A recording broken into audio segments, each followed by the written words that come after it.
Hello guys, video শুরুতেই আমি তোমাদের বলে দিচ্ছি, এই ভিডিওটা দেখে যদি তোমাদের জিভ থেকে জল পড়ে তাহলে কিন্তু আমি দায়ী নই। কারণ আমি যে জিনিসটা খেতে চলেছি সেটা মানে যেই দেখবে তার জিভ দিয়েই জল পড়বে। তো আমি আজকে খাচ্ছি আম মাখা। কালকে আমি বাজারে গেছিলাম আর সেখান থেকে আমি বেছে বেছে টাটকা কাঁচা আম নিয়ে এসেছিলাম। আর আমের সেন্টটা এত ভালো। আর আমার সবচেয়ে প্রিয় ফলের মধ্যে একটা ফল হচ্ছে আম। আর এখন চলছে কাঁচা আমের সিজন, মানে আম আম জিনিসটা আমার এত ভালো লাগে। সে তুমি আমের আচার বলো, আমের চাটনি বলো, আর বিশেষ করে আম মাখা, উফ, তার তো কোনো কথাই হবে না।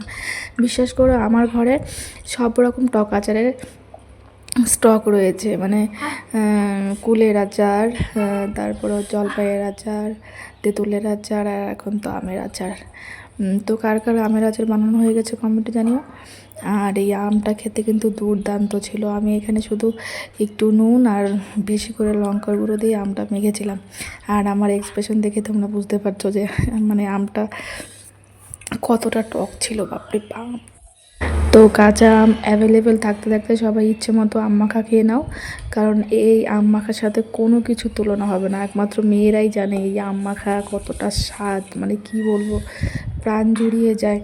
তো আমি যতদিন কাঁচা আম আমি মানে অ্যাভেলেবেল থাকবে বাজারে, আমি কিন্তু অলরেডি অনেক কিছু বানিয়ে রেখেছি কাঁচা আমের, যেরকম আমচুর পাউডার, আমশি, তারপরে হচ্ছে আমের টক আচার বানানো হয়ে গেছে। তারপরে হচ্ছে আমি এই কাঁচা আমও কিন্তু স্টোর করে রাখি সারা বছরের জন্য, কারণ আম একটা এরকম জিনিস আমার সারা বছরই খেতে ভালো লাগে। আর পাকা আমের থেকেও আমার সবচেয়ে বেশি ভালো লাগে কাঁচা আম, এর স্বাদটাই আলাদা। আর যদি কাঁচা মিঠে আম হয়, উফ, তার স্বাদ তো মানে আরও দ্বিগুণ, কী বলবো। তো যাই হোক, এবার আমি যেখানে আছি সেখানে মানে প্রচুর প্রচুর কাঁচা আম পাওয়া যাচ্ছে, মানে এত ভালো ভালো কাঁচা আম পাওয়া যাচ্ছে আর কি বলবো। তাই যতদিন না আছে অ্যাভেলেবেল ইচ্ছে মতো আম মাখা খেয়ে নিই।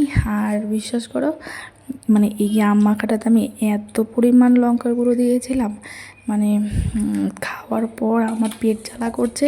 আর এত ঝাল লাগছে, মানে একে তো এত প্রচণ্ড গরম, আমার মানে ঠোঁট মুখ সব চলে যাচ্ছে, কিন্তু খেয়ে শান্তি পেয়েছি। টাটা।